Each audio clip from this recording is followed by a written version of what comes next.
Quando eu me referi a todo esse trabalho do Psicanálise na Rua, estou me referindo às minhas alunas diretamente, aos meus alunos diretamente, que estão aí de algum modo ligados ao campo ou ligados à clínica e têm interesse nessa dimensão mais política, da discussão mais política da clínica na cidade.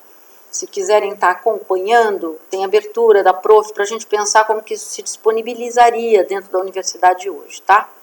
A gente pensa junto com os coordenadores de estágio, essas coisas, tá? Mas aí tem que tomar essa posição de desejo e, bom, e risco também, a partir daí. Mas vamos trabalhar o texto, que é a dimensão desse trabalho aqui. O que vocês acharam desse material, gente? Não acharam uma delícia esse texto? Freud falando com a gente assim de um jeito tão... respondendo às nossas perguntas, falando de acting out, falando de contra-transferência, situando, digamos assim, de um modo tão clínico e tão exato, coisas que a gente vem falando já, né? Ele começa com uma frase muito forte, assim, maravilhosa, porque ela é essencialmente clínica, ela traz uma verdade clínica, que é que a grande dificuldade de uma análise é o manejo da transferência. Ele diz assim: as únicas dificuldades realmente sérias que tem de enfrentar o analista, né, é o manejo residem no manejo da transferência. Começa assim: quando chega a ocasião, contudo, logo aprende a encarar essas dificuldades como insignificantes e, ao invés, fica convencido de que, a frase importante, essas são as dificuldades reais de um analista, não? Manejar a transferência. Por essa dimensão complexa de mola que ela tem, ela exige um manejo, um molejo. E esse molejo tem que ser feito com toda uma ciência, né? Com toda uma técnica e uma ética muito, muito rigorosos. E ele vai nos transmitindo isso, né? Assim, de um jeito tão... quase que São Tomé, parece que ele vai mostrando da clínica, tirando da clínica a necessidade dessa posição tão radical colocada na técnica. E tomando desta técnica as consequências éticas, né? Ou seja, políticas, né? Então, essa dimensão da clínica associada ao método, e ali onde o método tem uma radicalidade, que ele imprime toda uma ética e uma política, e isso tem a ver com a posição do analista, né? E ele vai falando isso de um jeito muito clínico, é muito gostoso, né? Então, ele assim que ele diz que a dificuldade é o manejo, ele já introduz a questão que a gente já vinha falado, meio por conta própria, sobre a transferência erótica. E é muito legal como ele fala da transferência erótica, né? Então ele diz: entre as situações que surgem a esse respeito da dificuldade de manejar, né, selecionarei uma que é muito nitidamente definida e selecionei-la-ei, em parte, porque ocorre muito a miúde e é tão importante em seus aspectos reais e em parte devido ao seu interesse teórico. O que tenho em mente é o caso em que uma paciente demonstra, mediante indicações inequívocas, ou declara abertamente que se namorou, como qualquer outra mulher mortal poderia fazê-lo, do médico que está analisando.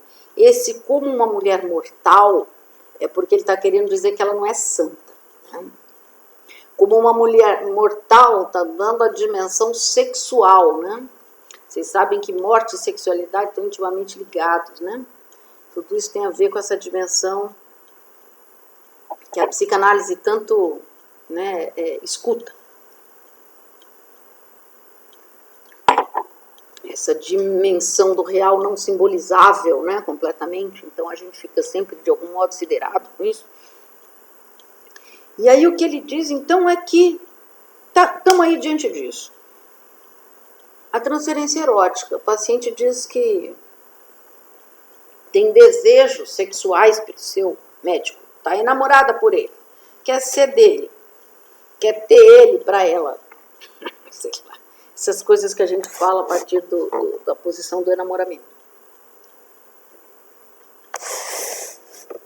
E aí ele vai trabalhando e dizendo que tudo que é preciso aí é encarar as coisas de um ponto de vista diferente. Quer dizer, vamos prestar atenção no que está em jogo aí, porque, na verdade, esse enamoramento, esse apelo, essa demanda sexual, amorosa, enamorada, que vem para você, não é pelos seus belos olhos.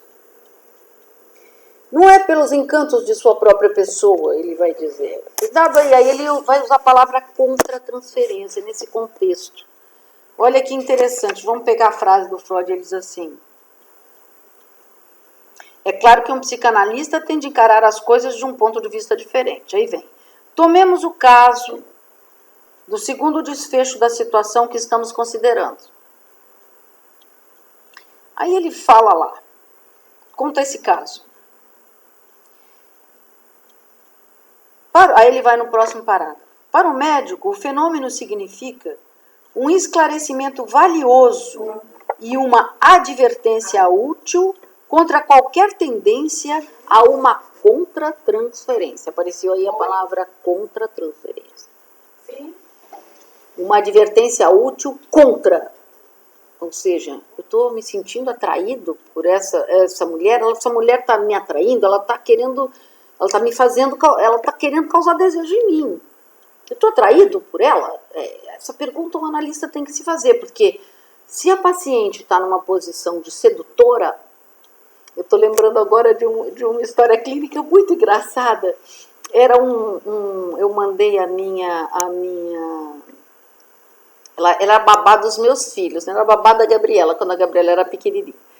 E ela era muito histérica e eu mandei ela para análise, e ela foi para a clínica escola. Eu morava lá no Paraná nessa época, eu estava trabalhando na universidade como professora substituta, eu mandei ela para a clínica escola. E na clínica escola, que tinha uma tendência psicanalítica, tinha divã e tudo, e o inexperiente estudante de psicologia, pretensamente orientado pela psicanálise, mandou ela para o divã. E ela deitava no divã com a bunda para cima, olhando para o analista. Isso é muito legal. No lugar dela deitar no divã com a barriga para cima, olhando para o nada, ela deitava no divã e ficava enamorada por ele, assim, de pendurada, digamos assim, deitada, debruçada, olhando para ele. E aí ele dizia para ela: olha como você está, olha a sua posição. E aí ela falava assim para mim em casa: eu não estou entendendo o que ele está falando, ele me manda deitar, eu deito. Aí eu começo a falar com ele, ele fala: olha a sua posição. Que posição? O que tem a minha posição de errado, Adriana? Eu achei aquela história tão engraçada na época, porque tudo que estava dando notícia, claramente, é que ela não estava em posição de ir pro divã, do ponto de vista ético-clínico. Ela devia estar em entrevista há muito tempo. Não era para ir pro divã. E se fosse para ir pro divã, não era essa a intervenção que ele tinha que ter feito. Tinha que ter dito: olha, se sente, por favor, né? Volte para a poltrona e vamos conversar. Porque a última coisa que estava possível ali era sustentar aquilo. E ele sustentou sessões seguidas com ela deitada nessa posição. Sabe? Eu falei: olha, então para, porque isso não deu certo. Não deu certo mesmo. Ou seja, ela ficava tentando seduzir e ele tentando resistir e tentando reorientar ela para a posição certa, só que ele estava tão inibido, porque ele era muito jovem, porque ele não tinha ainda a possibilidade de fazer esse manejo transferencial tão difícil, porque ele tinha que frustrá-la, né? Tinha que mandar ela sentar na cadeira e vamos começar de novo, porque parece que a coisa entrou errada, entrou mal, você não entendeu. Mas, enfim, quando o Freud, então, vem nos falar de contra-transferência, ele está falando nesse ponto, onde o médico se sente seduzido e fica refém dessa cena. Mesmo que ele não queira, digamos assim, ultrapassar a cena, no sentido assim de sair com a garota, mesmo que ele não queira seduzi-la, ele fica refém no sentido de que ele não consegue manejar. E ali onde ele não consegue manejar, a resistência se instala, e se instala nessa cena quase fóbica para ele, se ele está tentando resistir, né? Que ele vai tentar, vamos dizer assim, fugir dela com ela ali em cima dele. Então a coisa fica completamente fora de contexto. Quer dizer, a gente vai ver que o analista ali está tão acuado que não tem analista. Só tem, na pior das hipóteses, o sossobrar, né? Quer dizer, a coisa que não dá certo. Ele vai claramente fugir dessa situação, vai mandá-la embora, vai, enfim, vai romper essa relação, para bem ou para mal, né? Para bem, porque poderia, sei lá, seria um casal. Eu conheço uma história assim, que o analista se apaixonou pela analisante. E claro, virou um casamento eterno, né? Mas a análise acabou, óbvio. Nem sei se ela foi fazer análise em outro lugar. Porque isso é possível, né? Fazer análise em outro lugar. Não depois. Bom. Então, ele vai dizer assim, esse amor que vem para o analista, ele vem como um pedido de amor que tem a ver com esses amores frustrados, esses amores infantis, recalcados, com tudo isso que não foi muito feliz na nossa infância e que de algum modo ficou aí, de um modo traumático, marcado em nós. Isso tudo que está aí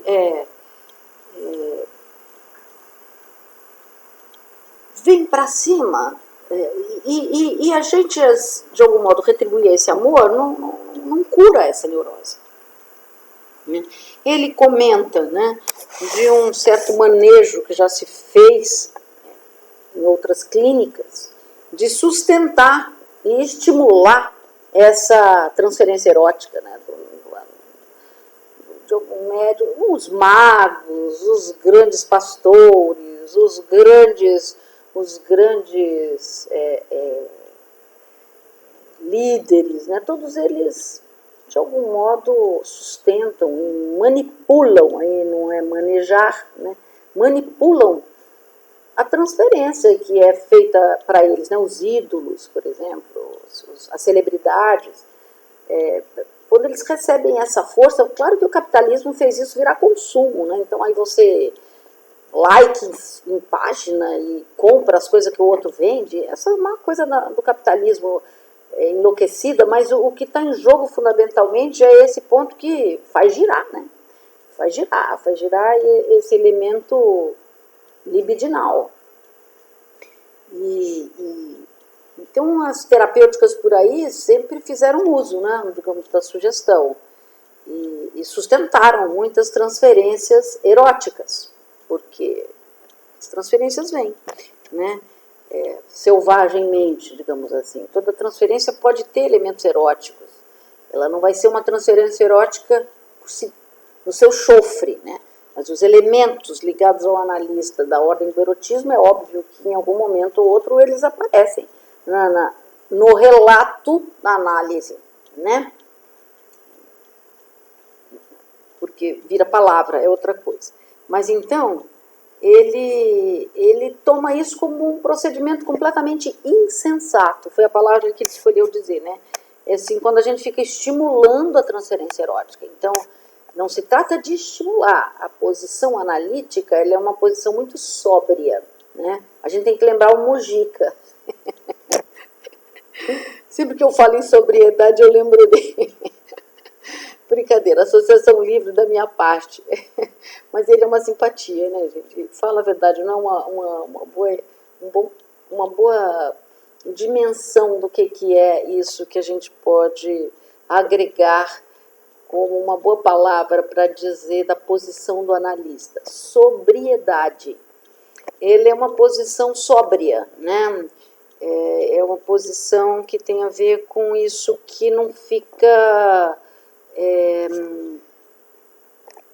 se apresentando como objeto, né, para o outro. Me lembro agora de novo de uma paciente que eu encaminhei para uma jovem analista e a paciente disse, eu não gostei dela. Eu falei, por que não? Ela falou assim, porque ela usa mini saia.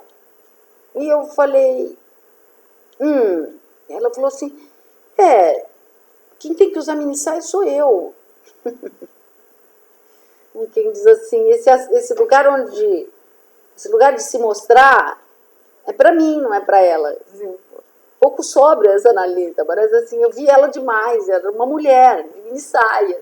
Eu queria não ver minha analista. Como outra diz assim, eu preferi, nem sei como que é minha analista direito, eu só sei que eu chego lá, eu jogo a minha bolsa, me deito lá e tem um orelhão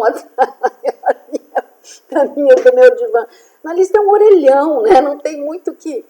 Essa mini saia tá ali numa posição que para ela instigou uma rivalidade, sei lá, pareceu demais como uma mulher. Então, cai bem que a gente não esteja muito acesa, né? Assim, no que é a sua expressão mais sexual, né? Nesse lugar. Porque isso é uma certa insensatez, é como se a gente também chamasse para si, né? Uma certa confusão. Eu me lembro no hospital psiquiátrico, a gente conversando com a equipe técnica, de que era preciso botar uma roupa por cima, que tinha alguma coisa ali que era preciso tornar mais sóbria, mais opaca, porque era difícil os pacientes estarem diante das mini saias, por exemplo, né? Nas psicoses, então, isso fica muito mais óbvio, né? Então, entender isso como uma...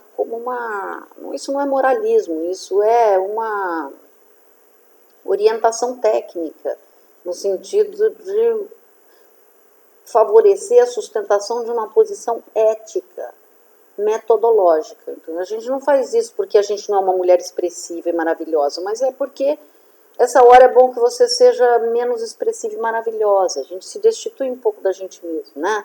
Assim, até nesse ponto mesmo de parecer mais apagada, mais sóbria.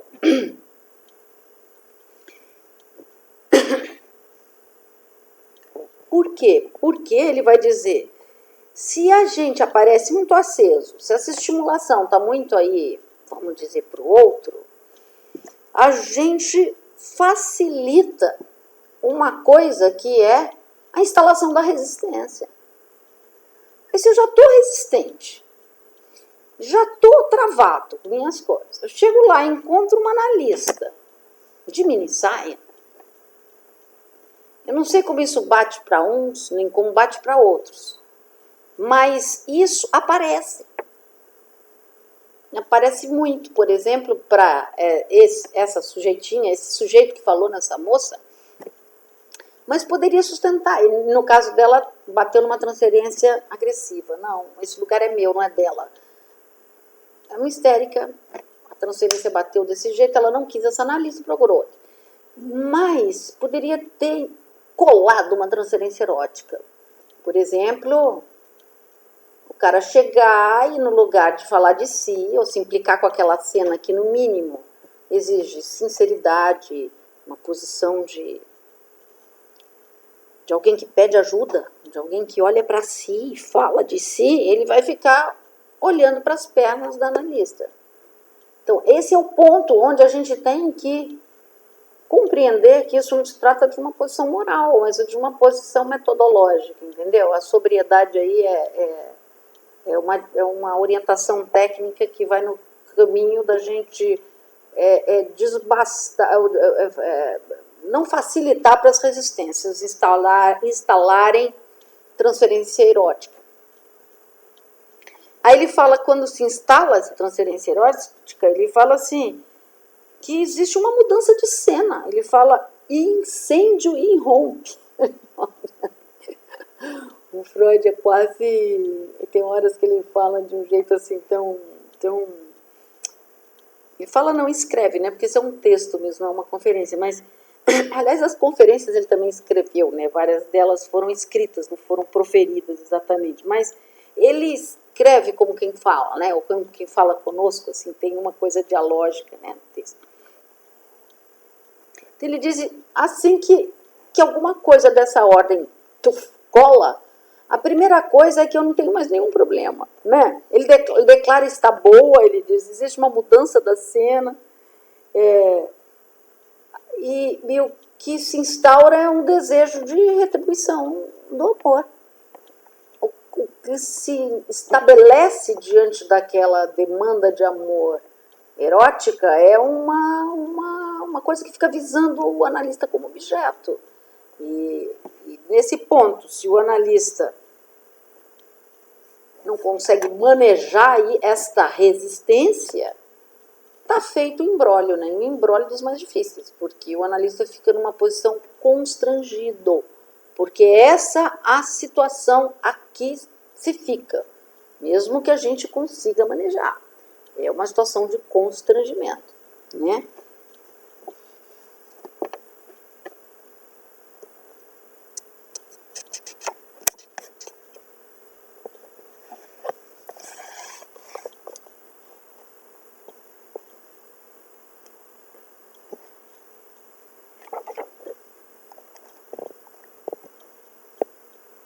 Ele diz claramente, né, assim,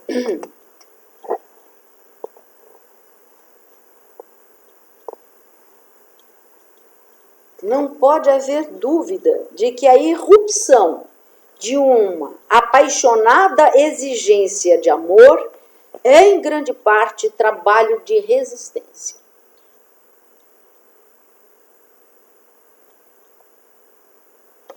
Há muito notaram-se na paciente sinais de uma transferência afetuosa e pôde-se ter certeza de que a docilidade dela, sua aceitação das explicações analíticas, sua notável compreensão e o alto grau de inteligência que apresentava deveriam ser atribuídos a esta atitude em relação ao médico.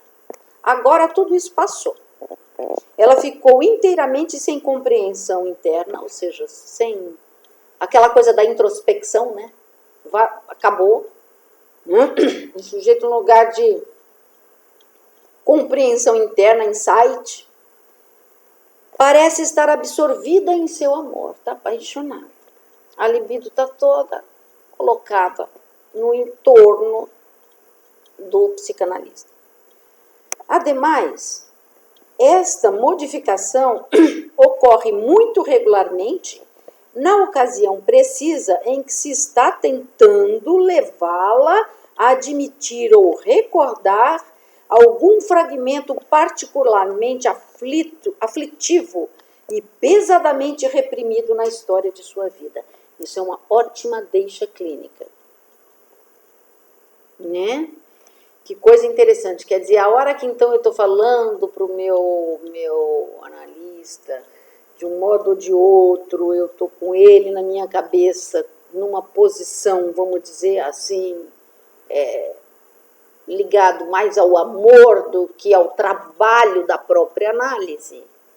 Eu estou aí, então, ponto, em proximidade com o recalcado.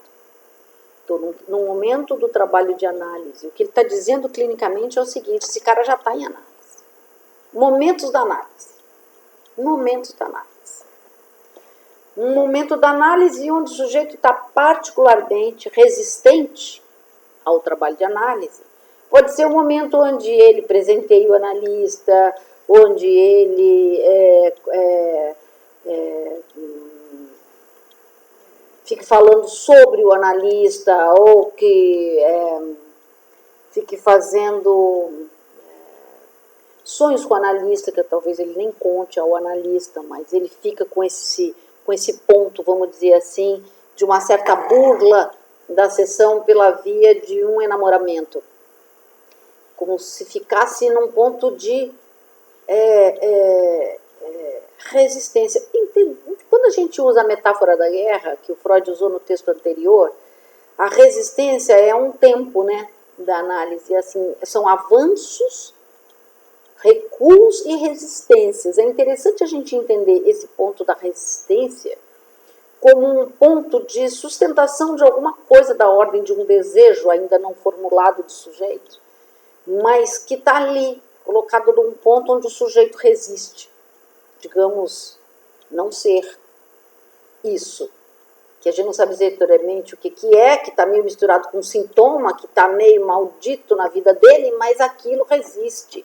Aquilo que resiste é porque tem germes fundamentais, elementos cruciais, do que é o sujeito e seu objeto, não é? Ou seja, elementos fantasmáticos fundamentais do sujeito. Então, esse ponto é tão interessante, a gente ouvir Freud falar desse modo tão simples, tão clínico. Quer dizer, ali mesmo onde ele está resistindo no amor, nessa posição quase erótica com o analista, ele está diante de momentos delicados, de proximidade com o material recalcado. Então, olha a mola, né? Como a gente vai mesmo entendendo essa coisa da mola, né?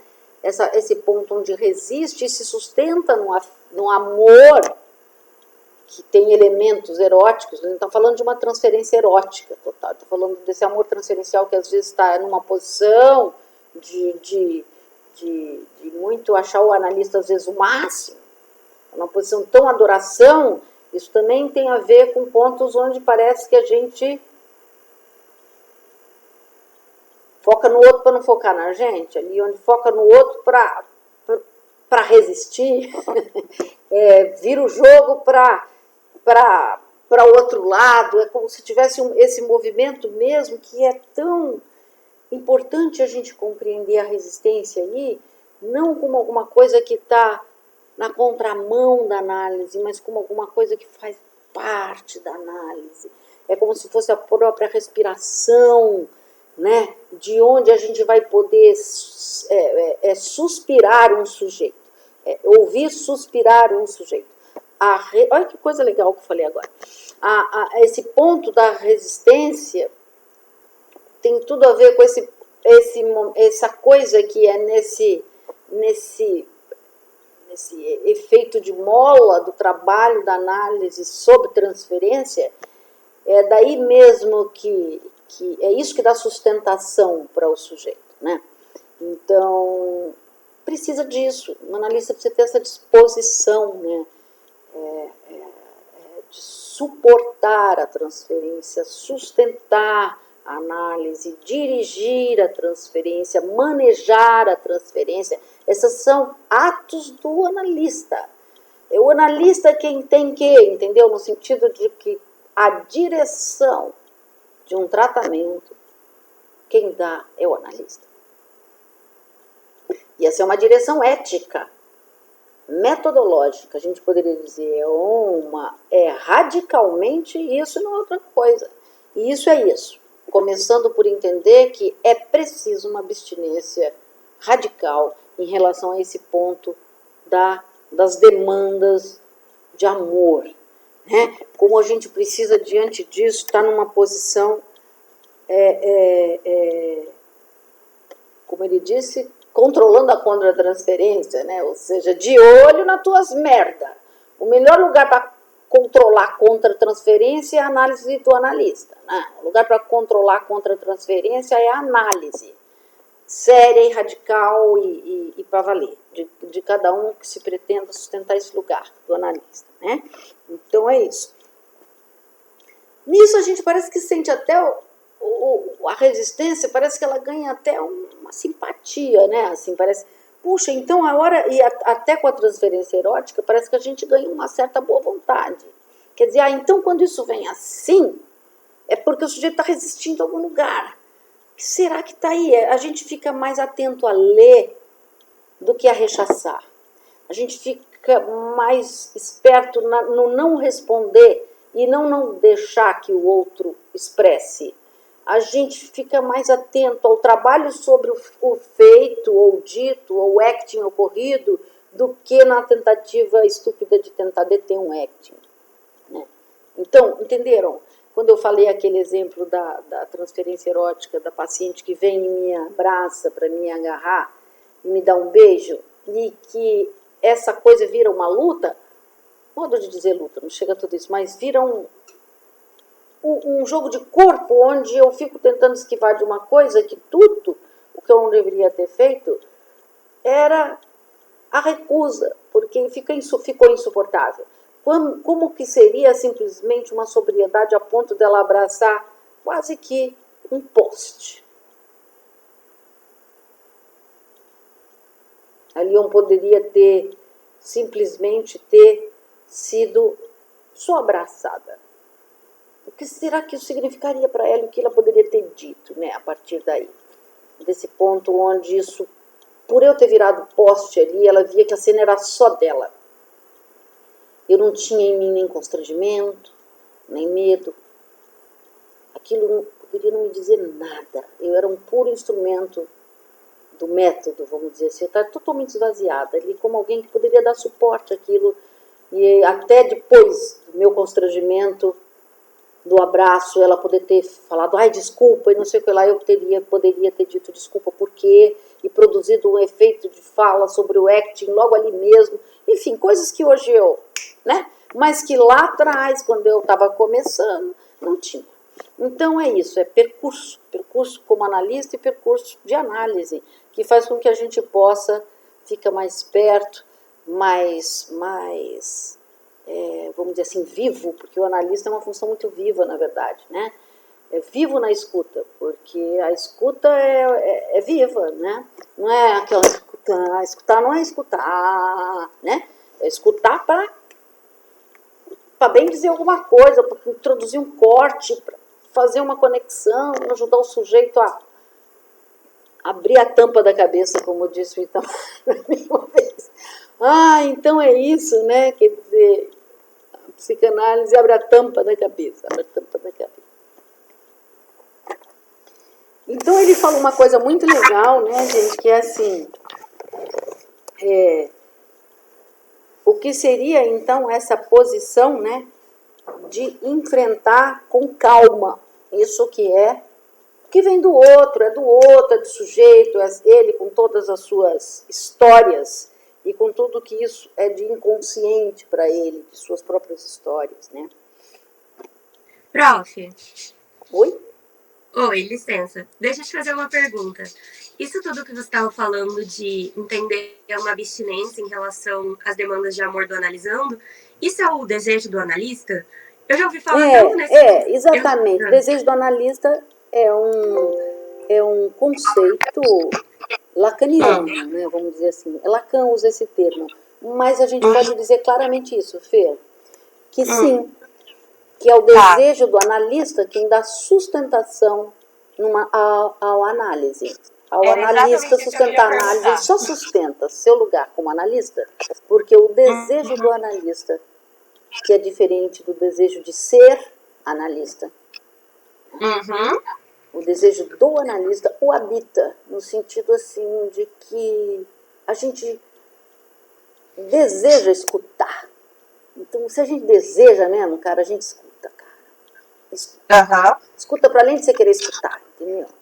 É impressionante isso, é um efeito, mas é um efeito de um trabalho, não é uma coisa assim que a gente aprende a partir de uma técnica, a gente só aprende a partir do atravessamento pelo método dentro de nós mesmos, a gente só se torna um analista dentro de nossa própria análise, não é? Então isso é muito importante compreender, que aprender a escutar é já ter sido escutado, entendeu? Então, ter produzido um efeito para além daquilo que o imaginário acha, do que a gente pensa, do que a gente imagina. Então, quase que um certo efeito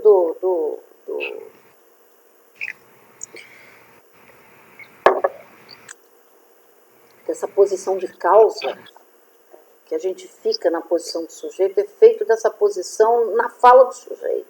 É o sujeito que fala, né? O analista corta, o analista faz voltar, o analista interroga, mas quem fala é o sujeito, né? Eu tô com essa pergunta para te fazer faz dias, porque eu tenho um amigo meu que tá fazendo análise, e ele disse que ele tá 1 ano em análise, e agora a analista dele interrogou ele sobre uma certa ausência de desejo nele, e que ela acha que não tá prosseguindo em análise porque ela não vê desejo nele. E aí eu fiquei justamente com essa questão, mas não é o desejo do analista que sustenta a análise? e ela tá cobrando um desejo da parte dele? Mas talvez ela esteja tentando chacoalhar se ele tem desejo de ter desejo, pelo menos. Né? Tentando estericizar o discurso dele. Porque às vezes a gente pega uns cabras deprimidos, que é uma tristeza. Você não tá entendendo. Pois é.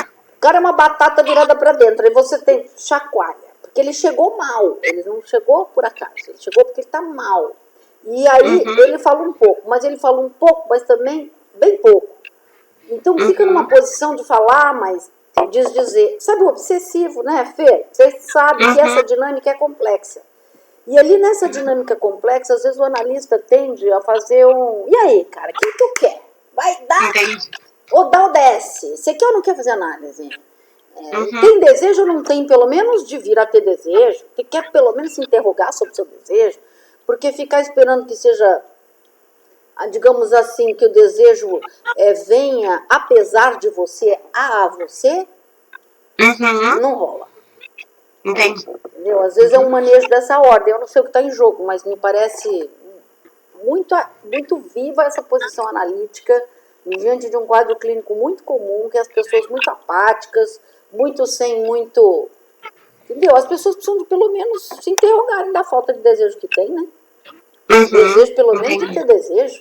O analista precisa de estericizar o discurso do cabra na hora que chega, né? Porque mesmo quando chega, às vezes chega, a culpa é do outro, e o outro, e o outro. Mas e você com isso? E o que você quer com isso? E você nisso? Né? A gente tem que chamar o sujeito a querer alguma coisa. Então, então você quer diferente? Tá? Então não é pra ser assim? Tá. Então faz sentido? O cara tem que querer análise, cara. Senão a análise não vira nada. A análise não pode funcionar sem a transferência. Às vezes a gente tem que interrogar se o cara tá transferido até. E não tem, às vezes, não sai da poltrona, não sai da poltrona, não sai da poltrona. Às vezes, escolhe outro analista. É, exatamente o caso. Pode ser também, né?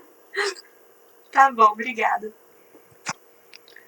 Mas então, o que ele disse muito foda, que é maravilhoso. Quando ele fala, essa frase é uma frase clássica, né, da psicanálise. Lacan volta a essa frase muitas vezes. Eu adorei revê-la aqui na frase do Freud. Ele diz assim, né? Então, a questão da transferência. Ele fala assim, você convoca os demônios do inferno? A gente convoca a transferência, convoca os demônios do inferno. E depois os manda embora, sem ao menos fazer uma pergunta. Olha a frase, o parágrafo começa assim. Ainda mais decididamente, na meu está na página 213, mas a gente sabe que isso não vale nada, não é? Queria talvez ver o número de parágrafos. Já foi longe, né?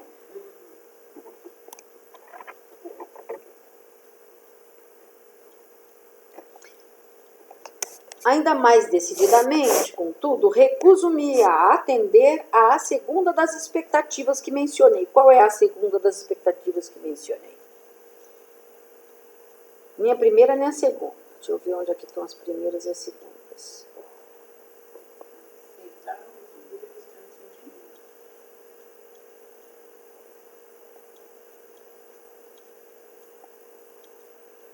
Ele está falando dessa abstinência, né, de você renunciar às expectativas, não atender.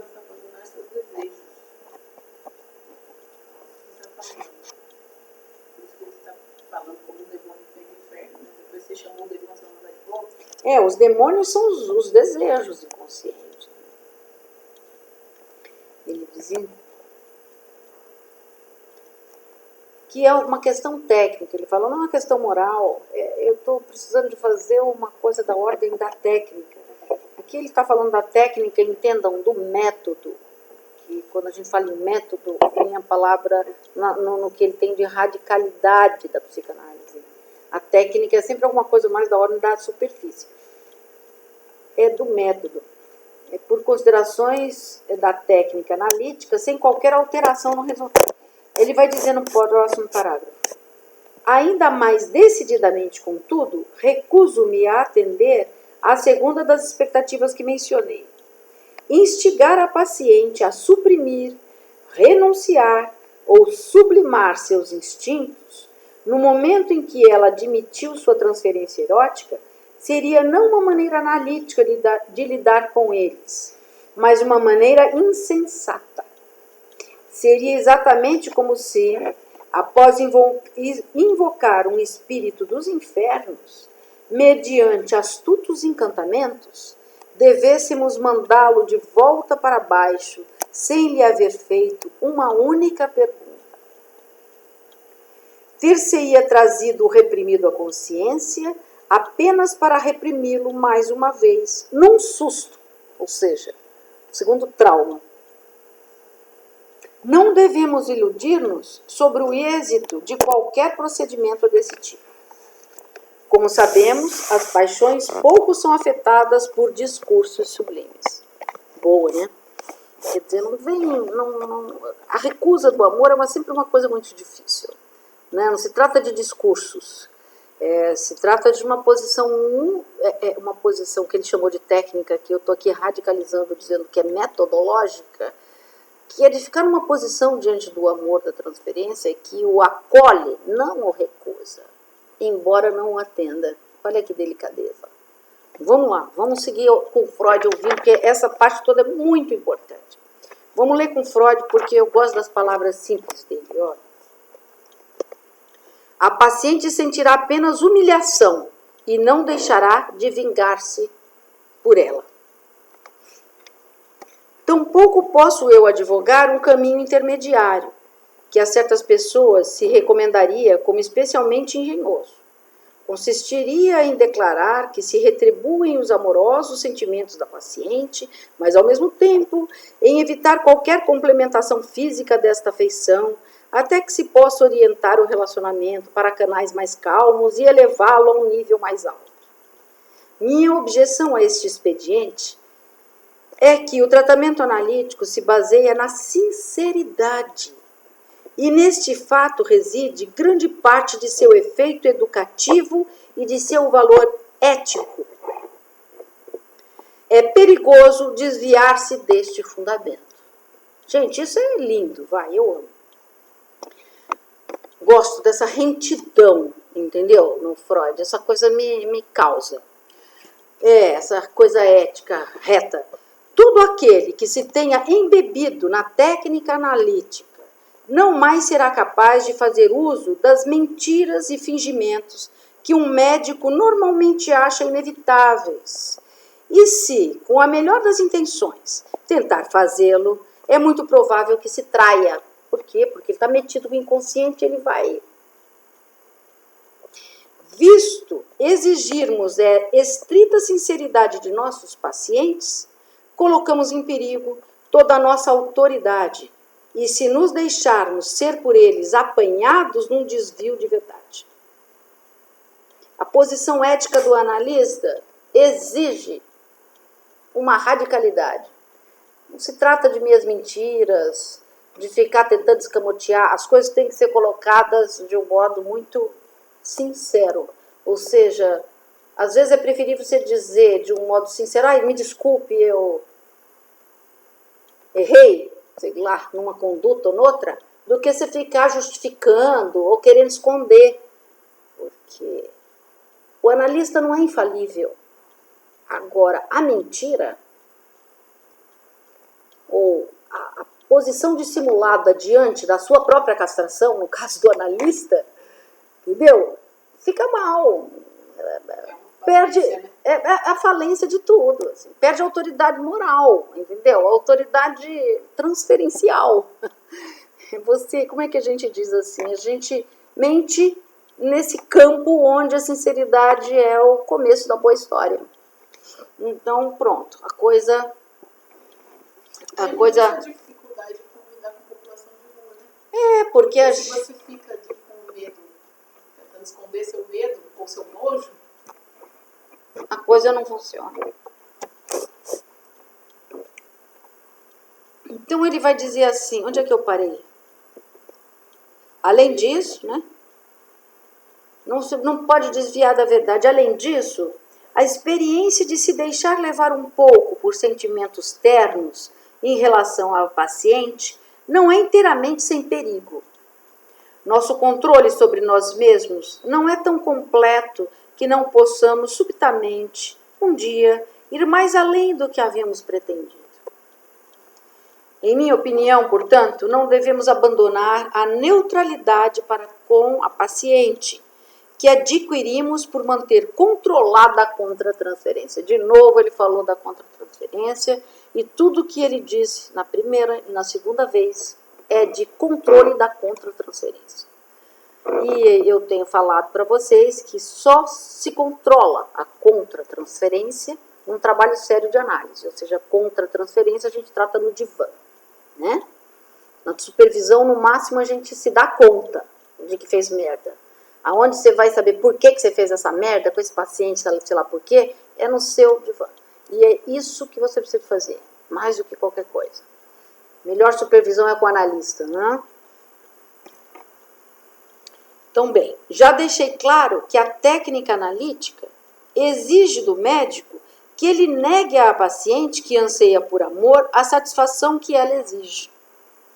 O tratamento deve ser levado a cabo na abstinência.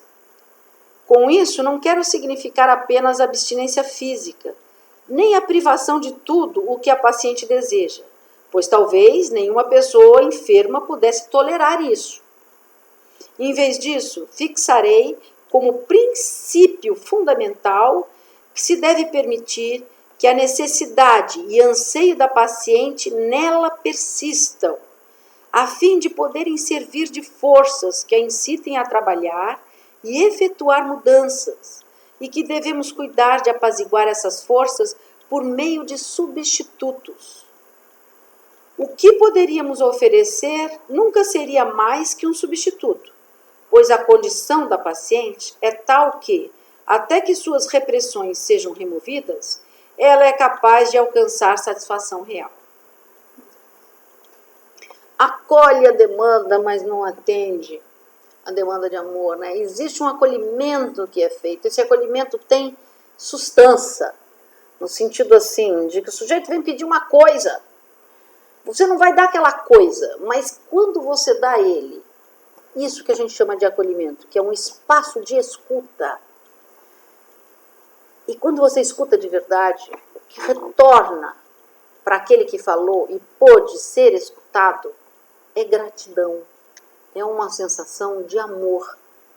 Tem um amor que se realiza como experiência real de acolhimento. Isso é uma coisa marcante.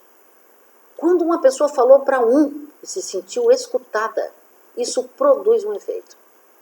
Um efeito de um despertar, um desejo de falar, a sensação de que o outro tem para você um lugar e que aquilo tem um valor muito grande, que de algum modo aquilo é muito caro para você, e que o outro lhe é caro.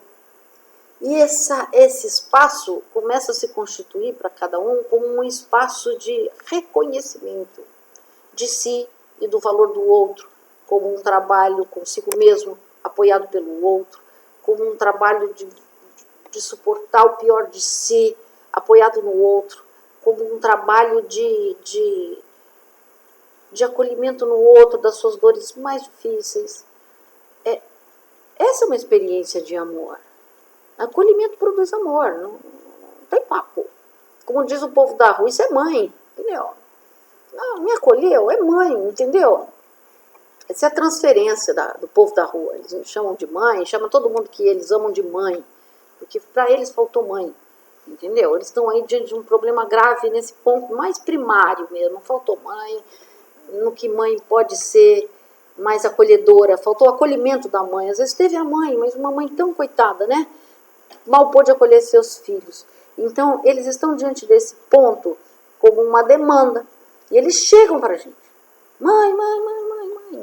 Eles falam muitas coisas, mas a gente é acolhedor. Por isso que eles falam.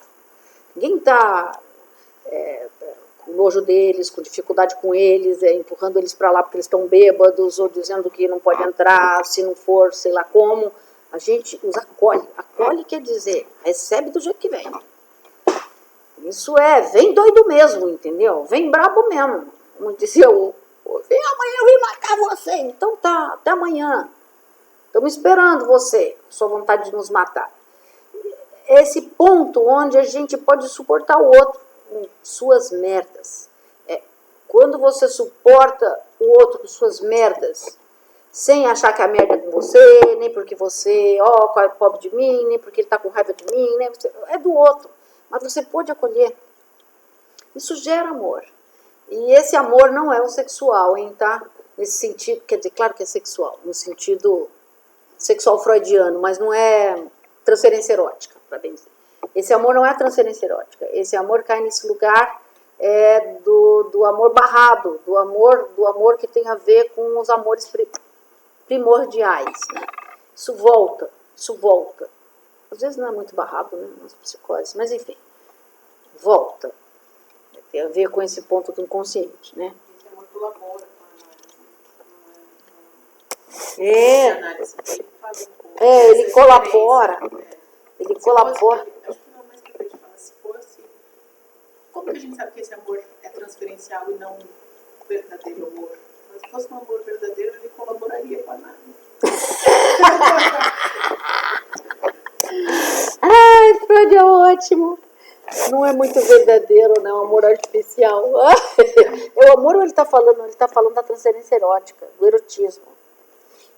Mas que feita assim, um enamoramento, né? Um encantamento.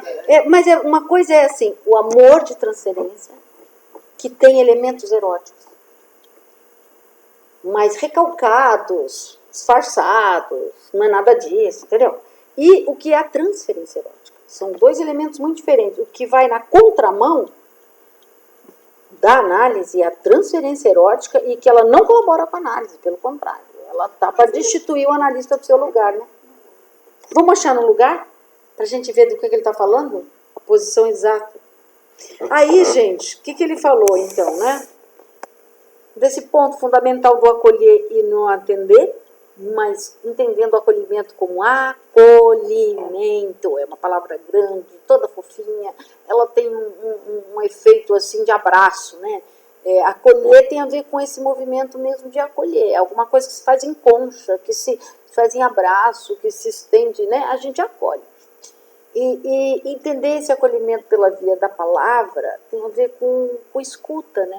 O escuta acolhe, é também um côncavo, é também um espaço, é também um buraco onde o sujeito, vamos dizer assim, se deita, né? Onde o sujeito tem lugar. E aí ele vai dizendo assim, né? Que se isso engata, se a transferência aí, a partir desse ponto do acolhimento, esses elementos aí ficam sem ser gratificados, os elementos eróticos, eles não são gratificados, mas eles são vamos dizer assim, deixados em suspensão. Eles também não são negados. A gente nunca vai dizer para ele, não, eu jamais estarei com você, se ele um dia me pediu para ir, sei lá. Não se trata também da gente frustrar o paciente, se trata da gente manter nesse ponto onde alguma coisa pode ser possível, sei lá, de que jeito, alguma coisa vai aí meio ligada num ponto onde não se trata de recusar, mas se trata de barrar acolhendo. Como é que vai fazendo esse movimento? Como é que vai introduzindo isso? Ele vai dizendo, tem alguma coisa muito importante que vai na contramão, vamos dizer assim, e que produz uma derrota, às vezes, do tratamento, que tem a ver com acting out. Nós nos falávamos sobre o acting out no nosso último encontro, e foi muito legal que esse segundo texto vem trazer as questões que ficaram para vocês do primeiro texto, que era a contra-transferência e o acting out. E ele fala do acting out aqui de um jeito tão clínico, tão simples, tão direto. Então ele diz assim, ó, se os avanços da paciente fossem retribuídos, isso constituiria grande triunfo para ela, mas uma derrota completa para o tratamento. Sei lá, ela fica pedindo um monte de coisa, e o psicanalista fica atendendo. tem alguma coisa que está deslizando e não está tratando. Ela teria alcançado sucesso naquilo porque todos os pacientes lutam na análise. Teria tido êxito em atuar, acting out, em repetir na vida real o que deveria apenas ter lembrado, reproduzido como material psíquico e mantido dentro da esfera dos eventos psíquicos. No curso ulterior do relacionamento amoroso, ela expressaria todas as inibições e reações patológicas de sua vida erótica, sem que houvesse qualquer possibilidade de corrigi-las. O que o Freud está nos dizendo? Que o acting, que a transferência erótica é um acting out. E ele está nos dizendo também que o acting out é exatamente a reprodução em ato de um elemento não elaborado ligado ao recalcado. É a atuação da fantasia, como eu disse para vocês. Ali onde não passa por nenhuma elaboração.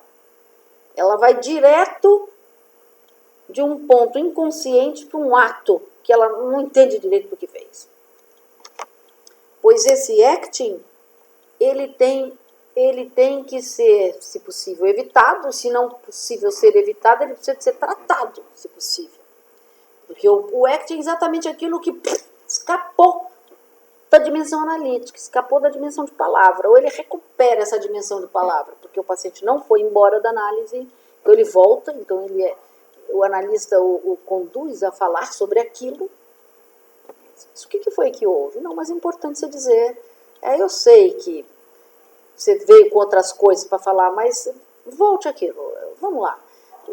Pela via do amor, o analista o conduz ao trabalho e essa condução ele aceita. Ainda mais se ele está lá meio culpado com o que fez sem deveria ter feito, ele volta e ele fala num processo de educação, ele fala em ética e em educação. É muito interessante a gente pensar que esses elementos têm a ver também com educação, no sentido de que a gente aprende também essa ética. Educação no sentido de transmissão, entende? Quer dizer, a gente aprende a ser um psicanalizante, a gente aprende a se conduzir de modo ético na própria análise, na própria vida. A gente não chega sabendo fazer isso, não. A gente é levado a essa posição pela força de ter que se responsabilizar pelo que diz. É o efeito metodológico do trabalho que te põe em posição de ser analista, né? Desser analista. Quer dizer, é interessante isso, né? Desser, que alguma coisa cai aí, né? A gente se põe numa posição até a hora que alguma coisa cai, com o efeito mesmo de um trabalho. Enfim, nós estamos aí diante de alguma coisa que, depois de um acting out, se é possível, é preciso ter o devido tratamento analítico a ele, ou seja, é preciso falar sobre o que se passou, assim como sobre um sonho. E ali onde a gente pode nada saber sobre o que se passou. E a partir de falar, isso se revela, o saber se revela, né? E aí ele fala em, a partir então disso a gente pode corrigir. É engraçado esse termo, corrigir, mas não deixa de ser uma correção, no sentido de que algo da libido se desprende, né, dessa posição, vamos dizer, sintomática. Como a gente chega nesse ponto de causa, isso é possível ser reorganizado, né, pelo sujeito. Isso passa por uma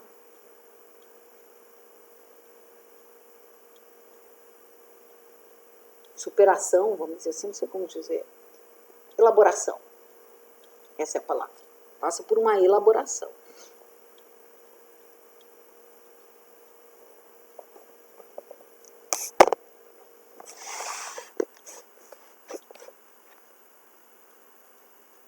Então ele está dizendo assim, não dá para namorar com ela e tratar dela não, tá? Tem que ser analista mesmo, tá?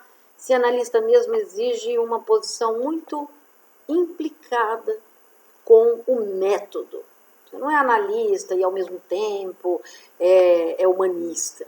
Você é analista, cara, entendeu? Quer dizer, Sua implicação está numa posição muito, muito radical de modo de se conduzir diante da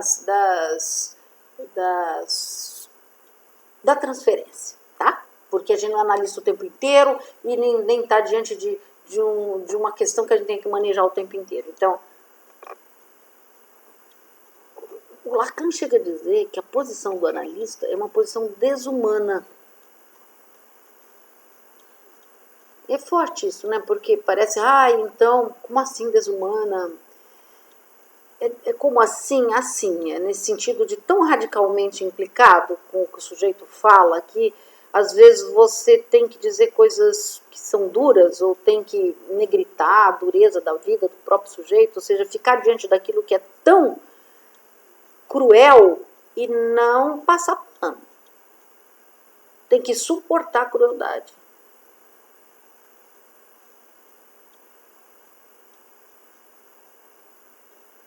Eu acho que esse foi o maior desafio, né, do Beco. Assim, a gente tem que suportar essa dimensão real da crueldade e mesmo assim insistir em poder seguir ouvindo tudo aquilo de horroroso, de horrores e de terrores que esse povo vive e fala, né, se a gente se põe a ouvir.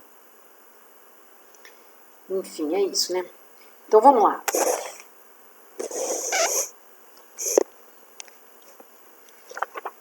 Como estamos de tempo e como nós estamos aqui? Vamos lá no trabalho para concluir. Conta, 3, temos, que bom, temos tempo, né? Para desenvolver até o final do texto. Então ele vai, nesse ponto, numa posição muito ética, ele parece quase que ele está... Ele tá dando direção, né, gente? Assim, é uma bússola apontando. Vamos seguindo Freud nesses apontamentos tão clínicos, tão fundamentais. Ele vai dizendo: é, portanto, tão desastroso para a análise que o anseio da paciente por amor seja satisfeito, quanto que seja suprimido. Ou seja, não se trata de cortar o toco. O caminho que o analista deve seguir não é nenhum destes. É um caminho para o qual não existe modelo na vida real. Ele tem de tomar cuidado para não afastar-se do amor transferencial, repeti-lo ou torná-lo desagradável para a paciente, mas deve de modo igualmente resoluto recusar-lhe qualquer retribuição. Deve manter um firme domínio do amor transferencial, mas tratá-lo como algo irreal, como uma situação que se deve atravessar no tratamento e remonta às suas origens inconscientes e que pode ajudar a trazer tudo o que se acha muito profundamente oculto na vida erótica da paciente para a sua consciência e, portanto, para debaixo de seu controle. Quanto mais claramente o analista permite que se perceba que ele está à prova de qualquer tentação, mais prontamente poderá extrair da situação seu conteúdo analítico. Claro, quanto mais o analista está mais presente no seu lugar, mais habitado pelo desejo do analista, mais, vamos dizer assim, bem colocado na sua posição de desejo, mais ele conduz melhor essa situação, né? Fica menos constrangido com a transferência, fica menos inibido pelos efeitos constrangedores, às vezes, da resistência. O que eu faço, às vezes, na transferência? Ela não fala, ela não sai daquilo, sabe assim, o que eu faço com isso que resiste? Suporta. É difícil suportar, né? Às vezes é só isso mesmo. A paciente cuja repressão sexual naturalmente ainda não foi removida, mas simplesmente empurrada para segundo plano, sentir-se-á então segura o bastante para permitir que todas as suas pré-condições para amar, todas as fantasias que surgem de seus desejos sexuais, todas as características pormenorizadas de seu estado amoroso venham à luz. A partir destas, ela própria abrirá o caminho para as raízes infantis de seu amor. Quer dizer, essa posição de abstinência, de não retribuir nada desse amor, é porque ela precisa de falar disso. disso mesmo que se eu desse, não falava. Porque eu não dou, fala. E ali onde fala, vai falando e vai deslizando para esse lugar mesmo, que é onde estão as raízes infantis desta demanda dirigida ao analista. Ou seja, vai se implicar com esse ponto fundamental da fantasia inconsciente. Ali onde existe transferência. Basta deixar que ela fale. É engraçado que ele fala das mulheres que não entram em transferência, né? Ele fala de mulheres que têm paixões poderosas e que não toleram substitutos. Eu achei isso tão engraçado. Gente, eu morri de rir do Freud aqui nesse trecho do texto. E com essas mulheres, ou você retribui o amor delas, ou então não tem conversa. Ele falou, nessa hora, bata em retirada. Vocês estão achando engraçadíssimo isso? Como determinadas mulheres ficam coléricas diante da recusa de amor. Ele diz, sempre tem uma certa cólera com toda recusa de amor, em cada um de nós. Mas como a gente pode ir, digamos assim, o Lacan fala em dosando a angústia, é o modo como o Lacan fala, dosar a angústia.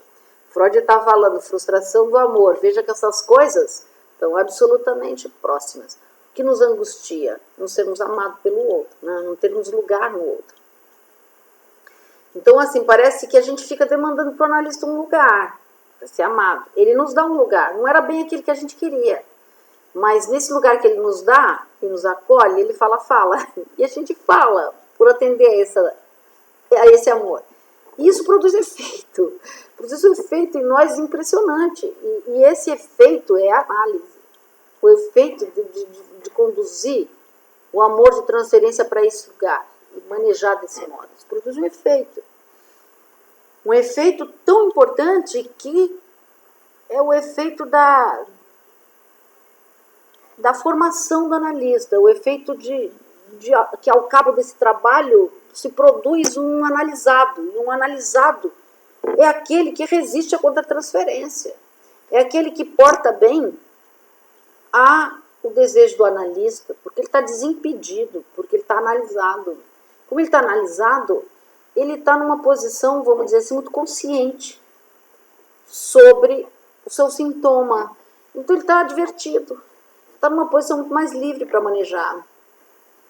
Então, essa liberdade de manejo que um analista adquire com o percurso de sua análise. Essas coisas estão intimamente ligadas, né? Ele não está articulando isso com a formação do analista nesse texto. Eu é que estou, porque estou falando com jovens analistas de formação, então acho importante transmitir isso, né? Ainda mais porque a gente está entre psicólogos, às vezes fica transmitindo, parece que manejo de transferência como uma técnica, e uma coisa que a gente faz assim, dá certinho, e pelo amor de Deus, eu quero comprometê-los com a formação séria, né? E formação séria implica em análise mesmo, né? É isso. Então vamos lá.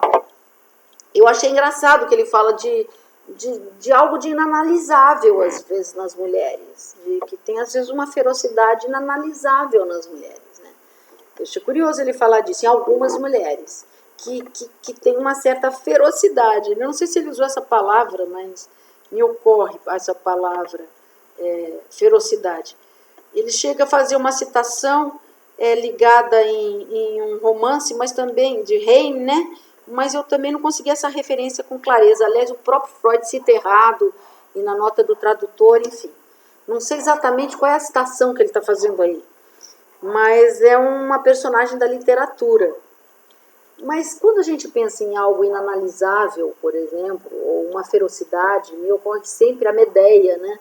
E Gota d'Água, do Chico Buarque, quando vai falar dessa mulher louca, né?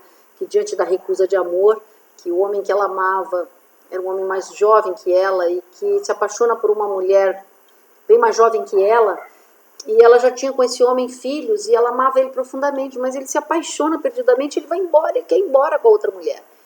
E ela, por muito ódio dele, muito assim, ódio de Medeia, E ela sabia que o pai amava demais os filhos e que a coisa que ele mais amava eram os filhos, então ela mata os 3 filhos de ódio por ter sido abandonada, né? Assim, existem ferocidades que fazem actings, que põem o sujeito numa posição tão monstruosa, tão longe de toda a possibilidade, vamos dizer assim, civilizatória, que a psicanálise também fica sem conseguir tratar disso. É um pouco isso que o Freud está falando. Tem mulheres que são de uma ferocidade que, quando são desprezadas, que podem, vamos dizer assim, não tornar possível a análise. É impossível uma análise.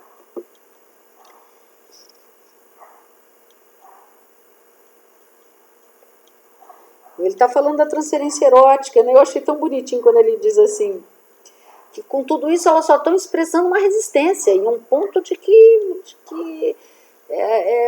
como se eu dissesse assim, dando notícia de que elas resistem à análise com todas as suas forças, inclusive as agressivas, porque ele está colocando claramente a transferência erótica aí como um elemento dos mais difíceis para um analista lidar. Ele chega a dizer assim, ela não se compunge por colocá-lo numa situação difícil, não compunge, ela não tem pena, não tem constrangimento algum em colocar o analista numa situação difícil.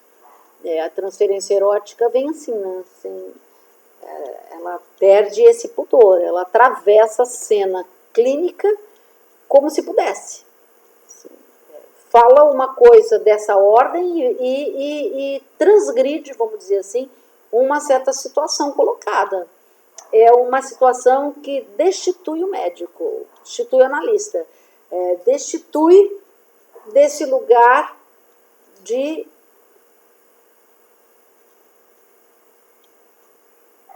quem sabe e vai me tratar de um mal que me acomete. Então eu procuro você porque você deve saber alguma coisa sobre isso que eu sofro. Essa posição se inverte. Essa posição que precisa de ser, vamos dizer assim, arredondada ou estericizada para ela poder deslizar para o trabalho de análise, ela se desmantela. No lugar dela virar uma demanda de análise e uma transferência estabelecida, ela se encastela numa transferência erótica que destitui o analista de seu lugar. Porque ele fala de um jeito tão elegante, ele diz, não se constrange de colocá-lo numa situação difícil. E podem acreditar, não tem situação mais difícil que essa.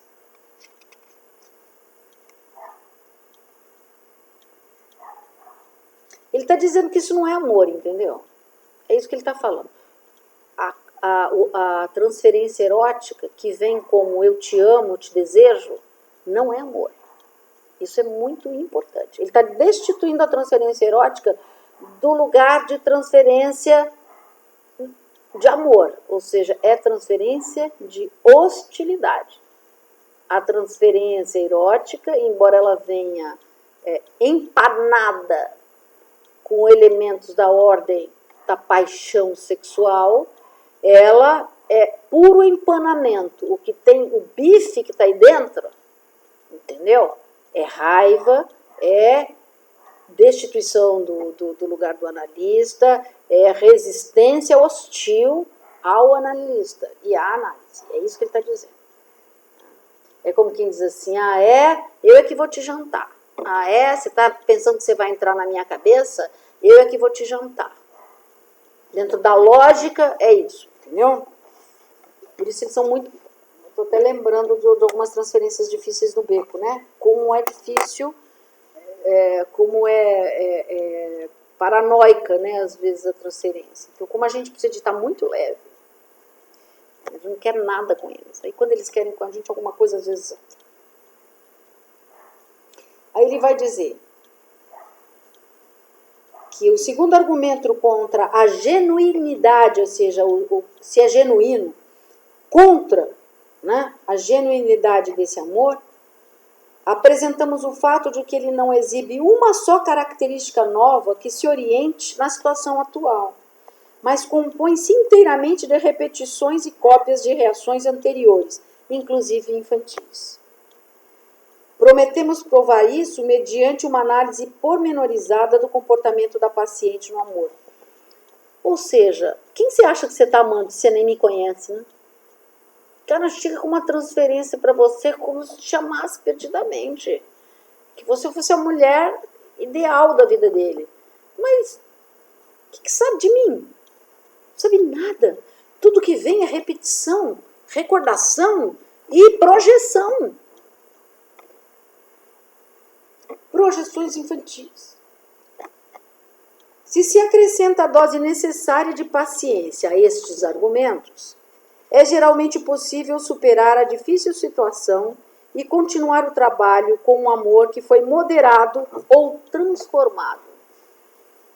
O trabalho visa, então, a desvendar a escolha objetal infantil da paciente e as fantasias tecidas ao redor dela. Isso é análise.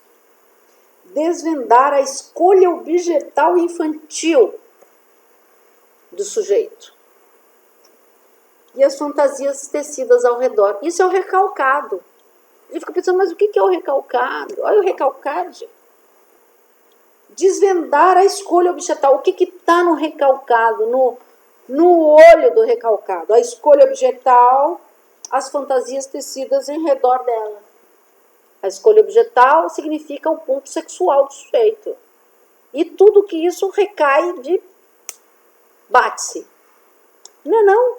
É isso que está no crucial de cada um de nós. Mas a gente precisa chegar devagarinho nisso, passo a passo. Alguém fez uma pergunta. Alguém falou alguma coisa.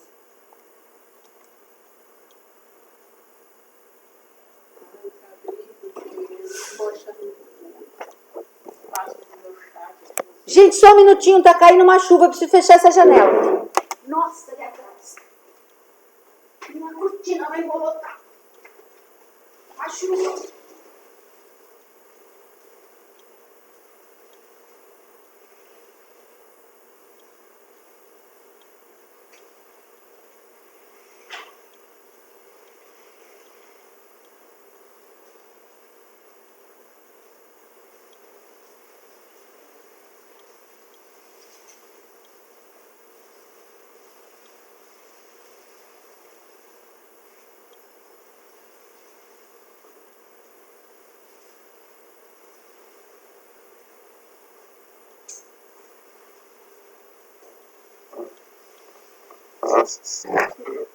Se alguém tem uma pergunta, abre o microfone aí e fala, tá? Porque eu não sei o que aconteceu aqui hoje, eu não estou vendo o chat. Assim que a Adriana voltar.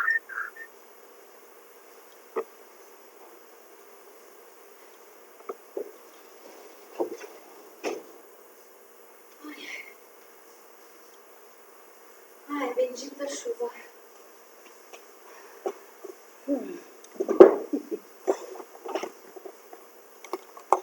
Que vem a chuva, né? Bendita chuva.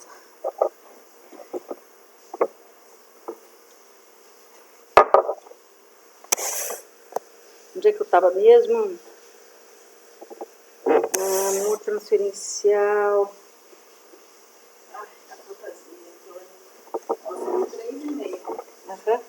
Então, concluindo.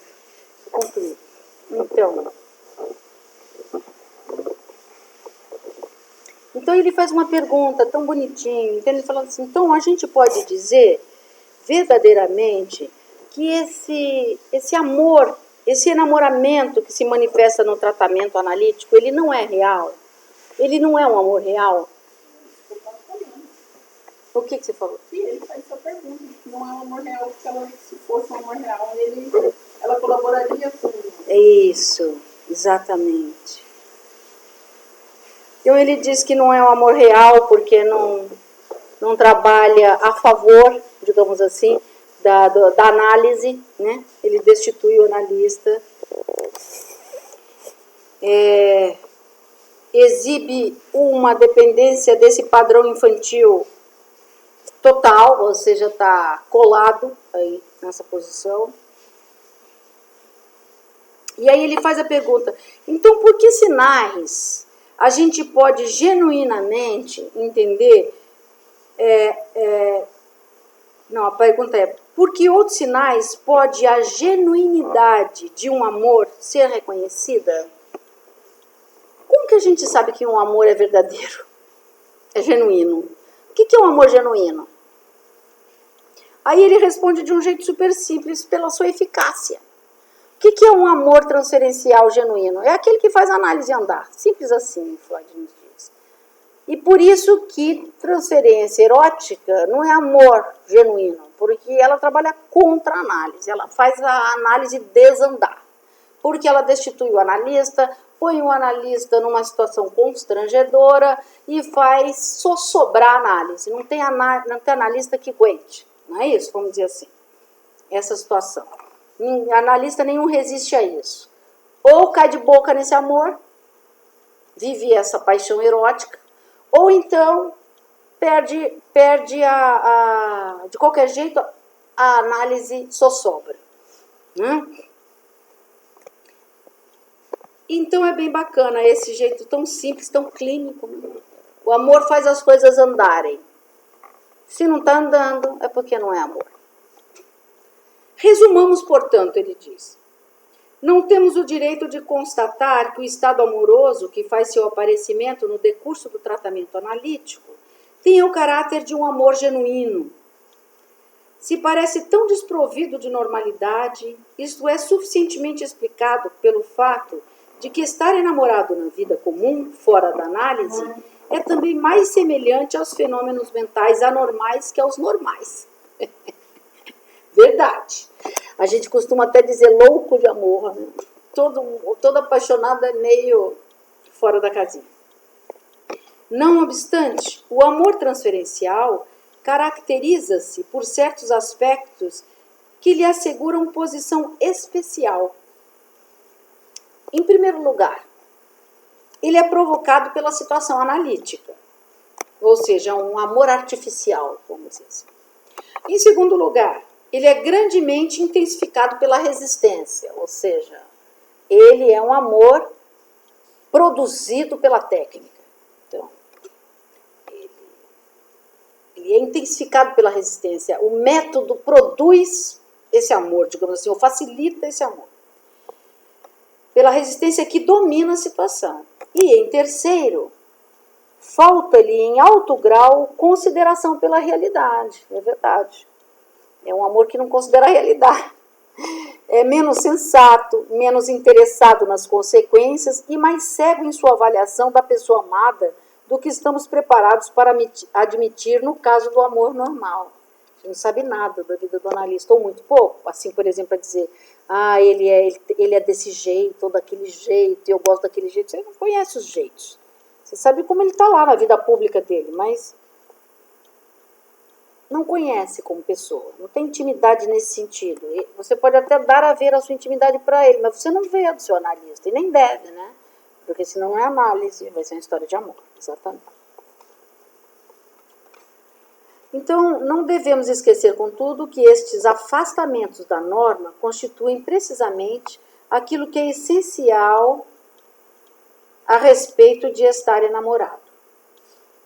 Quer dizer, tudo isso que esse amor é excepcional constitui o que é essencial do amor fora, né? Quer dizer, é um amor induzido, vamos dizer assim. É um amor que precisa ser controlado e tratado. É um amor artificial. Amor produzido. Por isso que a gente pode chamar da técnica. Quanto à linha de ação do analista, é a primeira destas três características do amor transferencial que constitui o fator decisivo. Ele evocou este amor ao instituir o tratamento analítico a fim de curar a neurose. Para ele, trata-se de consequência inevitável de uma situação médica, tal como a exposição do corpo de um paciente ou a comunicação de um segredo vital. É-lhe, portanto, evidente que não deve tirar qualquer vantagem pessoal disso. A disposição da paciente não faz diferença, simplesmente lança toda a responsabilidade sobre o próprio analista. Na verdade, como ele deve saber, a paciente não se prepara para nenhum outro mecanismo de cura. Após todas as dificuldades haverem sido triunfalmente superadas é ótimo. Ela muitas vezes confessará ter tido uma fantasia antecipatória na ocasião em que começou o tratamento, no sentido de que, se comportasse bem, seria recompensada no final pela afeição do seu médico. Sempre tem uma fantasia com o analista da ordem da gratificação, vai ser reconhecido, vai receber um abraço, finalmente vai receber alguma coisa que tem a ver com as insígnias perdidas do amor parental, né? Para o médico, motivos éticos unem-se aos técnicos para impedi-lo de dar à paciente seu amor. O objetivo, então o paciente não ama, o analista não ama seus pacientes. Ele pode amar a psicanálise, ele pode amar fazer clínica, mas a sua posição diante dos seus pacientes é uma posição de respeito e não de amor, entenderam essa diferença? Porque parece que quando a gente ama, a gente espera troca, a gente quer do outro, a gente espera que o outro melhore, a gente põe trem da gente lá quando a gente ama. Então, ama menos, tá? Quer ser analista? Ama menos.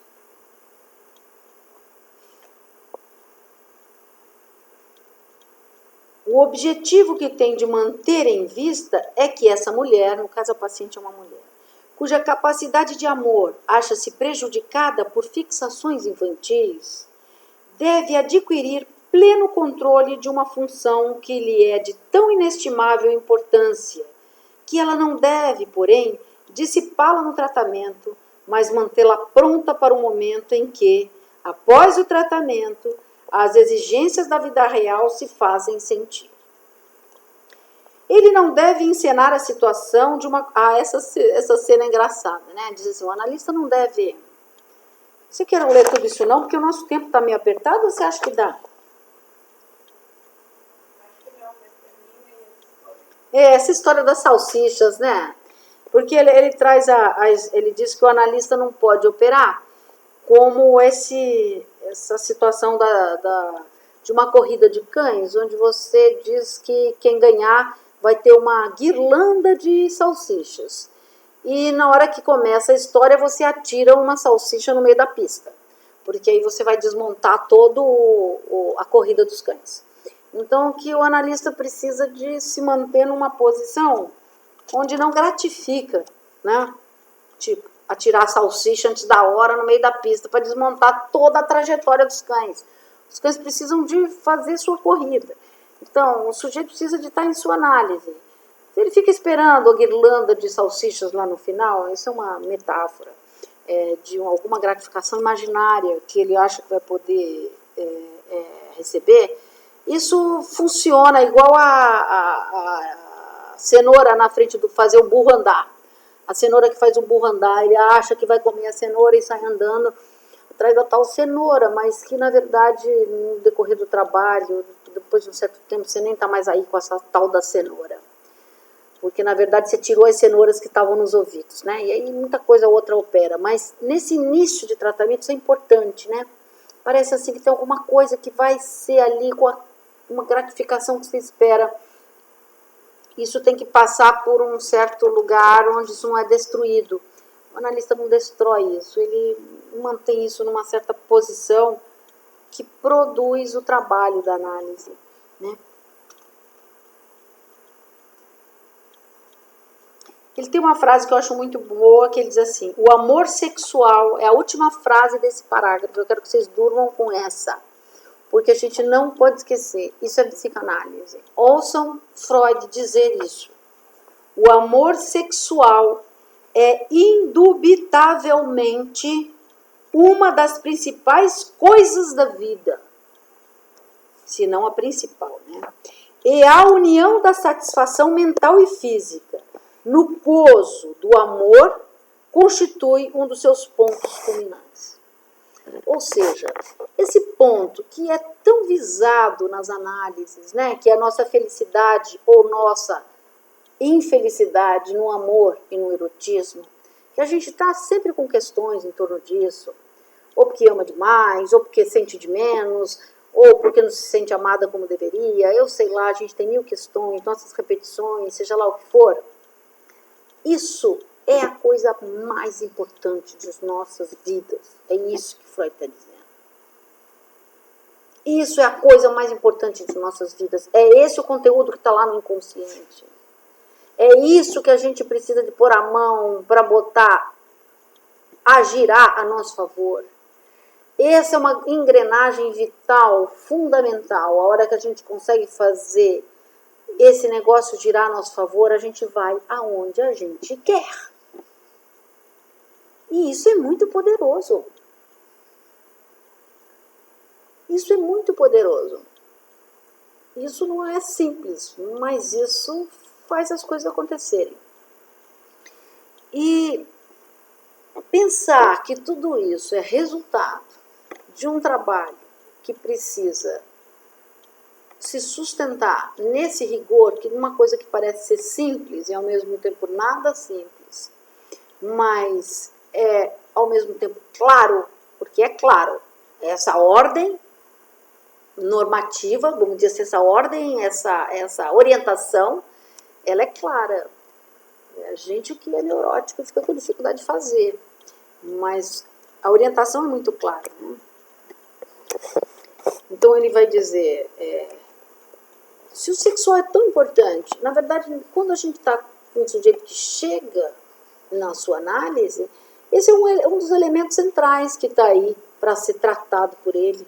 E esse tratamento passa por isso que é a transferência, ou seja, passa por mim, naquilo que se transforma em palavra, naquilo que eu estou numa certa posição pulsional para o sujeito tão fundamental, e é ali onde eu ganho um certo lugar tão forte que a minha palavra vem com tudo isso que carrega de força inconsciente ligado a toda essa posição de amor, né?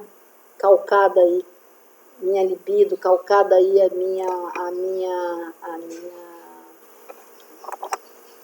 o meu trabalho, porque eu vou ali aonde o outro me pede, né? Isso é uma posição amorosa. É com isso que a gente conta quando a gente conduz uma análise, uma posição amorosa do paciente. Porque às vezes ele não quer, ele fala, não, volta essa semana mais, não quero voltar. E às vezes a gente tem que suportar que ele não fique, mesmo que você oriente. Ou às vezes é preciso dizer, não, você precisa vir sim, vai vir sim. E ele, vem. Mas vem, e quando vem mesmo sem querer vir e trabalha, isso é suportável, isso tem efeitos, né, no sujeito, isso produz coisas, enfim. Mas a gente segue um analista, não é? A gente segue um analista, isso é uma transferência. Então, seguir significa a gente se esforça, não significa a gente vira uma pasta, né? A resistência está aí. E, no entanto, então vamos lá. Ele está dizendo uma coisa interessante quando ele fala que constitui a coisa mais importante, né? Ou seja, isso está aí todo o centro vital do sujeito, esse ponto sexual, essa realização no amor e no sexo. Isso é importante para todos. Aí ele vai dizer assim, ao mesmo tempo, quando uma mulher é recusada, né, todos sabem disso e conduzem sua vida dessa maneira, a tentar procurar parcerias amorosas satisfatórias. Por outro lado, quando uma mulher solicita amor, rejeitá-la e recusá-la constitui papel penoso para um homem desempenhar. E apesar da neurose e da resistência, existe um fascínio incomparável numa mulher de elevados princípios que confessa sua paixão. Ele está falando que às vezes pode ficar numa posição de namoramento, né? Uma mulher de elevados princípios que confessa sua paixão. Não são os desejos cruamente sensuais da paciente que constituem a tentação. É mais provável que estes repugnem, que o analista pense que o sexo com a paciente é ruim, e encará-los como um fenômeno natural exigiria toda a tolerância do médico. são talvez os desejos de mulher mais sutis e inibidos em seu propósito, que trazem consigo o perigo de fazer um homem esquecer sua técnica e sua missão médica no interesse de uma bela experiência. Às vezes é uma Sherazade, né? Sedutora com as palavras, encantadora, que faz ele perder a posição do analista, às vezes porque fica encantado, às vezes com pessoas que falam lindamente, ou porque está seduzido pela paciente, não porque ele esteja aí, vamos dizer, pensando numa cena sexual, mas ele está muito encantado e muito numa fantasia, ele perde também o eito, né? Ele pode simplesmente desabitar essa possibilidade de escuta clínica, né? Aí ele diz, é preciso o analista ter nessa posição tão recheado de desejo do analista que ele possa ver essa cena e isso não tem um apelo sobre ele. Ela tende a aprender com essa atitude dele de não atender a esse apelo sexual, ela tende a aprender com ele a superar o princípio do prazer, eu achei tão engraçado isso, a abandonar uma satisfação que se acha à mão, mas que socialmente não é aceitável, em favor de outra mais distante, talvez inteiramente incerta, mas que é psicológica e socialmente irrepreensível. Muito careta esse jeito de falar, né? Muito engraçado. É. Para conseguir esta superação, ela tem de ser conduzida através do período prímevo de seu desenvolvimento mental. E neste caminho tem que adquirir a parte adicional da liberdade mental que distingue a atividade mental consciente, no sentido sistemático, da inconsciente, ou seja, o material recalcado chegar à consciência, ela ter feito a travessia da fantasia dela. O psicoterapeuta analítico, ou seja, o analista, tem assim uma batalha tríplice a travar, em sua própria mente, contra as forças que procuram arrastá-lo para abaixo do nível analítico, ou seja, ou um homem ou uma mulher caindo em tentação. Fora da análise, contra opositores que discutem a importância que ele dá às formas instintuais sexuais e impedem-no de fazer uso delas em sua técnica científica. Ou seja, como homem público, ele tem que suportar a crítica de ser um analista que está aí, vamos dizer, falando de sexual, ouvindo sobre sexual, sem pôr a mão nisso. E dentro da análise, contra as pacientes que a princípio comportam-se como opositores, mas posteriormente revelam a supervalorização da vida sexual que as domina e tentam torná-lo cativo de sua paixão socialmente indomada. A gente pode dizer, e no que é, como analista, o manejo da transferência, com que ela tem também de indomada, de difícil. O público leigo, sobre cuja atitude em relação à psicanálise falei no início, indubitavelmente apossar-se-á deste debate do amor transferencial como mais outra oportunidade de dirigir a atenção do mundo para o sério perigo desse método terapêutico. Aí ele vai dizer, o psicanalista sabe que está trabalhando com forças altamente explosivas e que precisa avançar com tanta cautela e escrúpulo quanto um químico. Olha que legal. Aí ele vai dizer, o que não significa que a gente não deva avançar, né? Porque o químico avança, ele vai dizer mais adiante, né? Mas não é legal a gente pensar isso? Quer dizer, a gente está mexendo com forças altamente inflamáveis, como um químico. Veja o que você mistura e como que você faz isso. O que ao mesmo tempo nos dá muita responsabilidade, ao mesmo tempo não deve nos impedir de sermos químicos, ou seja, essa é a nossa história, a gente tem que manejar com isso. Essas coisas são fortes e difíceis, mas a gente tem que saber como manejar isso. Aí ele vai dizer, para finalizar o nosso trabalho de hoje, eu gosto desse final, que ele diz assim, Para muitos casos, não são suficientes, que ele fala do furor sanante. Certamente não sou favorável a abandonar os métodos inócuos de tratamento, outros métodos que não têm perigo. Para muitos casos, eles são suficientes. E quando tudo está dito, a sociedade humana não tem mais uso para o furor sanante, vontade de curar, do que para qualquer outro fanatismo. Ele está dizendo, a vontade de curar é um fanatismo, né? Uma coisa que precisa da gente tomar cuidado com isso.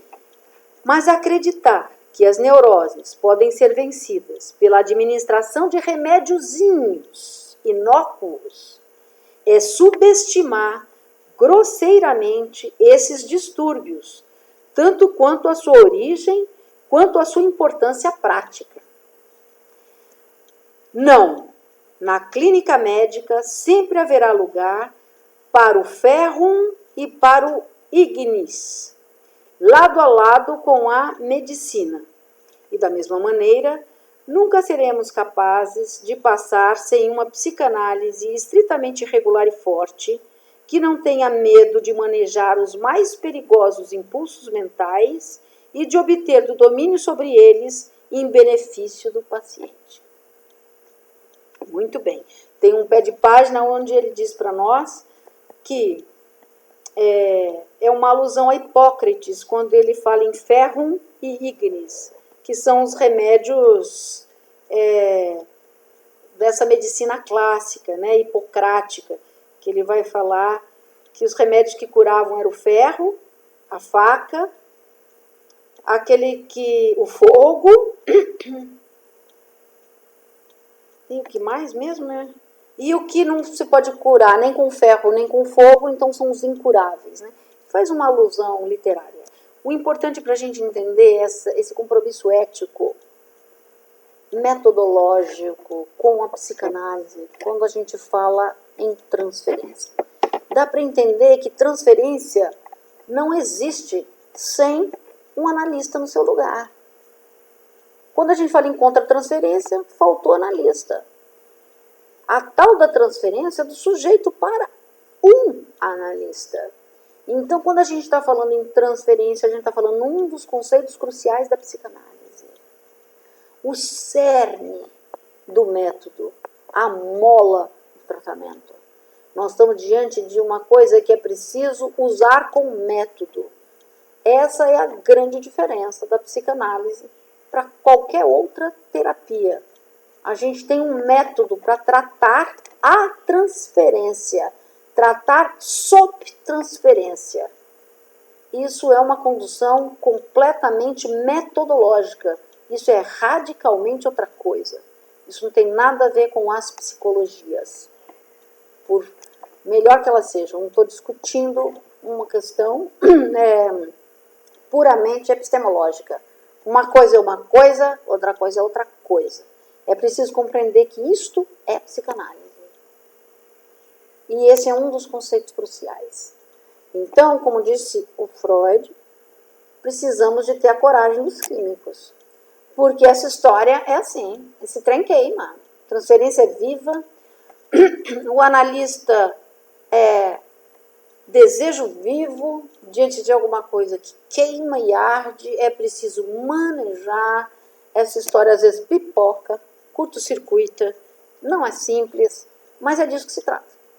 É disso que se trata tratar, é disso que a gente briga para fazer supervisão, é para entender as nossas conclusões com isso, que a gente faz análise, supervisão.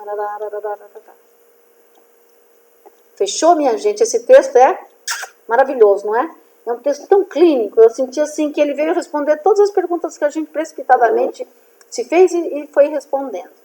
Ele traz uma dimensão muito...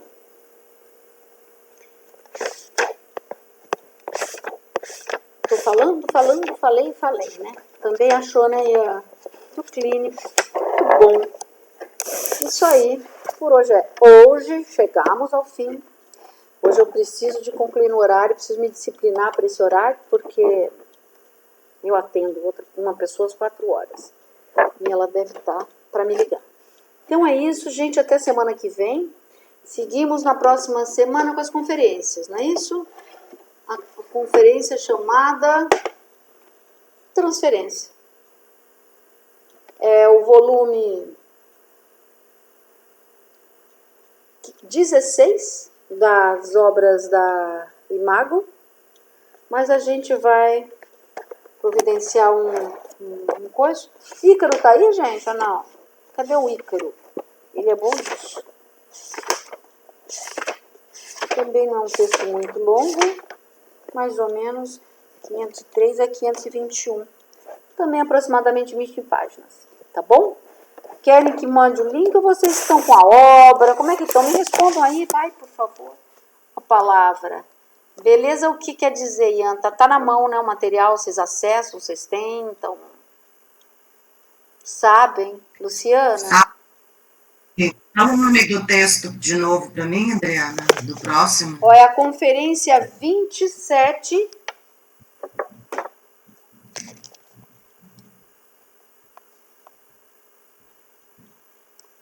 das conferências introdutórias. É um texto de 1916 1917, o volume. A gente poderia tentar enviar isso para vocês. O Ian disse que vai compartilhar o arquivo online. Beleza. Fechou? Obrigada. Até semana que vem, moçada. Boa semana. Boa semana. Beijo. Para vocês também. Beijo, beijo. Tchau, tchau.